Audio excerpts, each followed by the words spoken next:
Na nome di Tata, Filho e Espírito Santo. Amém.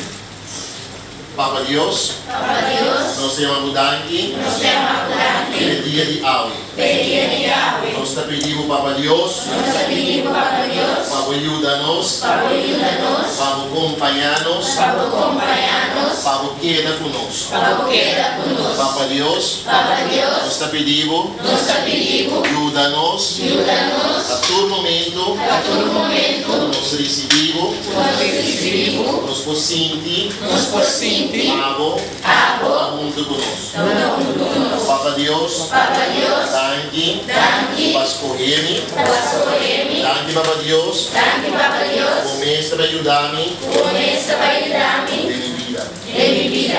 Amém.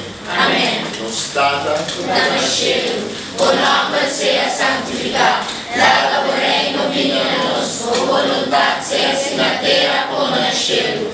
Dona-nos abre-nos pão de cada dia, e perdona-nos nos deve, mesmo que nos está perdonando, perdona, e não dá-nos cair em tentação, mas livra-nos de mal. Amém. Diremos pedimos para Maria, para acompanhar-nos, para ficar conosco, mesmo que ela acompanhe Jesus, e para acompanhar cada um de nós também.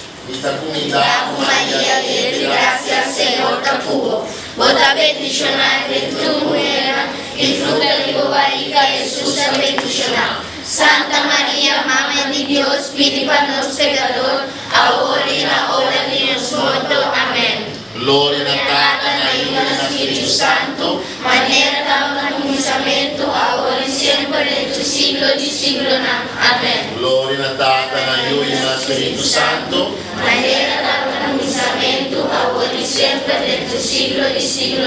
Amém. Ato de contrição.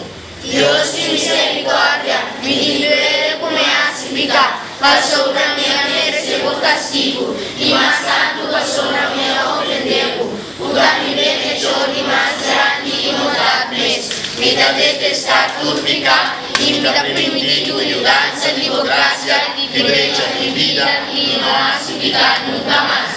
Senhor, tenha misericórdia de mim, pobre pecador. Que lá nós queremos orando. Nós naquele momento de silêncio também nós pedimos para Papa Deus para lá a Senhor queda conosco. Para o momento que nós recebemos sua culpa, nós por queda, Jesus por queda por nós. Isso é um momento de silêncio, Senhor.